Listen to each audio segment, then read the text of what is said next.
Welcome to Discover Daily by Perplexity, your AI-curated digest of breakthroughs in tech, science, and culture. I'm Alex. Today, we're examining the EU's initiative to develop satellite alternatives for Ukraine as Starlink access becomes uncertain, revealing how space technology has become intertwined with international relations. But first, let's look at what else is happening.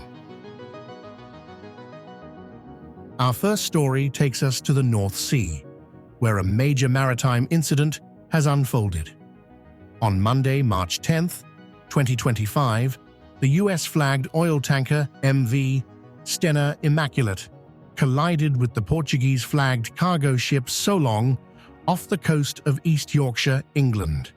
The collision resulted in fires on both vessels and triggered a large-scale rescue operation. The incident occurred at 9:48 a.m. local time when the Solong struck the anchored Stena Immaculate. This led to a ruptured cargo tank on the Stena Immaculate, which was carrying Jet A1 fuel. Fires erupted on both vessels, with witnesses describing a massive fireball. Multiple explosions aboard the tanker forced crew members to abandon ship, and jet fuel was released into the North Sea, raising environmental concerns. Poor visibility due to fog in the area may have contributed to the accident. Port of Grimsby East CEO Martin Boyers suggested that the container ship Solong might have been on autopilot at the time of the crash, as tracking data indicated it was heading directly toward the stationary tanker before impact. A major rescue operation was swiftly launched, involving multiple agencies and assets. All 37 crew members from both vessels are now reported safe and accounted for. The environmental impact of this collision is a significant concern. Greenpeace UK has expressed alarm, noting that the high-speed collision and aftermath footage were cause for great concern. The UK Coast Guard is now assessing the necessary counter-pollution measures, while the Marine Accident Investigation Branch has deployed investigators to Grimsby to gather evidence and evaluate the incident. Moving on to our second story, we turn our attention to the world of brain-computer interfaces. Elon Musk's brain implant company, Neuralink, has filed trademark applications for futuristic terms like telepathy and telekinesis with the United States Patent and Trademark Office. Neuralink filed these trademark applications on an intent-to-use basis, indicating the company's active development of products under these names. The telepathy trademark is described as an implantable brain-to-computer interface for facilitating communication and control of software and hardware. This technology aligns with Elon Musk's vision for Neuralink's first product, which aims to enable individuals with paralysis to control computers or phones using only their minds.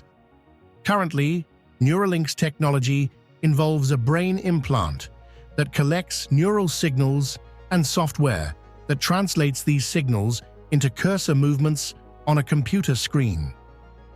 Neuralink's telekinesis trademark application hints at ambitious plans to develop technology that would let users control physical objects with their thoughts, building on their existing brain-computer interface. But Neuralink may face challenges with the US Patent and Trademark Office, which typically rejects applications for generic concepts unless they've shown acquired distinctiveness through actual commercial use. In the past, the USPTO has rejected trademark cases for light beer and convenience store. The cases differ from Neuralink's blindsight trademark, which has a stronger position because it's tied to a specific FDA-designated vision-restoring implant already in development, giving it the real-world commercial connection that the more speculative applications don't yet have. As of February 2025, 3 individuals with paralysis have received experimental Neuralink implants as part of an early feasibility study. The company's broader aspirations extend beyond assisting those with paralysis, as evidenced by their trademark filing for blind sight, which suggests technology aimed at restoring vision to those with sight loss.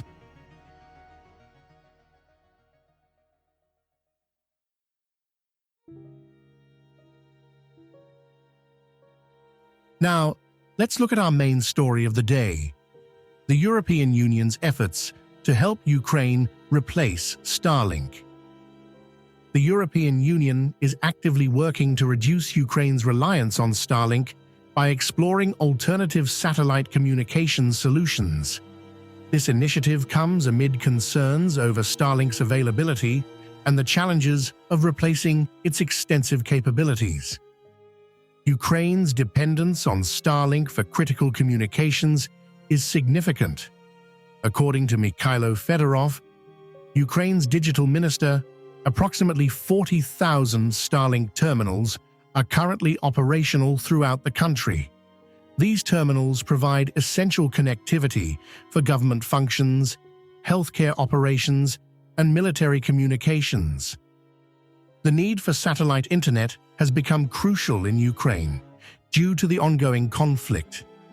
Traditional internet infrastructure has become vulnerable to destruction, and Russian military often employs jamming strategies that disrupt reliable connectivity. Satellite internet services are less susceptible to physical damage and interference, making them vital for maintaining communications. The EU's efforts to find alternative satellite solutions are driven by the need to ensure Ukraine's continued access to reliable communications, especially in light of geopolitical uncertainties surrounding Starlink's availability. The EU is currently in negotiations with 4 major European satellite operators: Luxembourg's SES, Spain's Hisdesat, British-owned Viasat, and the French-British operator Eutelsat OneWeb. These discussions aim to create a patchwork of European infrastructure that could partially replace Starlink's services. The EU is also considering its own satellite communication initiatives, such as GovSatcom, a pooled network of existing national government satellite capacity expected to reach initial operational readiness in 2025, and IRIS, a planned constellation of 290 satellites led by Eutelsat, Hisdesat, and SES. Christopher Grudler, a French member of the European Parliament, has emerged as a vocal advocate for developing European satellite alternatives. He has urged the European Commission to take immediate action to assess alternative satellite solutions that the EU could offer Ukraine, emphasizing the importance of reducing dependence on non-European providers for critical technologies. But completely replacing Starlink's capabilities presents significant challenges. According to research director Luc Palermo Serra from Analysis Mason, no individual system or combination of European systems can currently match Starlink's extensive coverage, provided by over 7,000 satellites in low Earth orbit. A full replacement would require substantial investment to launch enough satellites for continuous high-speed connectivity. Despite these challenges, European satellite operators remain optimistic. SES CEO Adel Al-Saleh and Viasat representatives have expressed confidence that while their systems may be less capable than Starlink, they can still provide sufficient internet access and support for drone operations.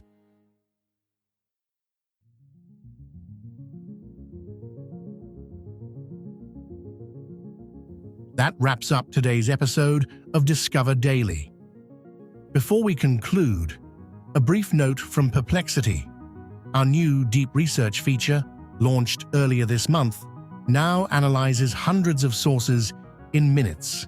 Think of it as deploying a personal research team through our web and mobile platforms. This cutting-edge tool combines autonomous reasoning with rapid processing to deliver exhaustive reports on specialized topics. Deep Research excels at expert-level tasks across various domains, from finance and marketing to product research, and is available on our desktop and mobile apps. Thanks for listening and for your fan mail. We'll be back with more stories that shape our world. Until then, stay curious.